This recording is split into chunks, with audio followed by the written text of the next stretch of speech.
প্রতিদিন বাংলাদেশে বায়োডিগ্রেডেবল ব্যাগের চাহিদা কত? গবেষণা অনুযায়ী বাংলাদেশে প্রতিদিন প্রায় 1,80,00,000 প্লাস্টিক ব্যবহার হয়। যদি আমরা এই ব্যাগগুলোর অর্ধেক অর্থাৎ 50% বায়োডিগ্রেডেবল ব্যাগ দিয়ে প্রতিস্থাপন করি, তাহলে প্রতিদিন প্রয়োজন হবে 90 লাখ বায়োডিগ্রেডেবল ব্যাগ। এটাই বাংলাদেশের জন্য একটি বিপুল সম্ভাবনাময় বাজার।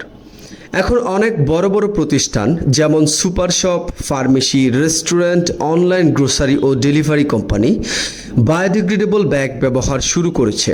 বিশেষ করে ঢাকায় এর ব্যবহার বেড়েছে এবং অন্যান্য শহরগুলোতেও ধীরে ধীরে জনপ্রিয়তা পাচ্ছে। স্কুল, কলেজ, অফিস কিংবা সরকারি বিভিন্ন দপ্তরেও এখন পরিবেশ বান্ধব ব্যাগ ব্যবহারে আগ্রহ বাড়ছে।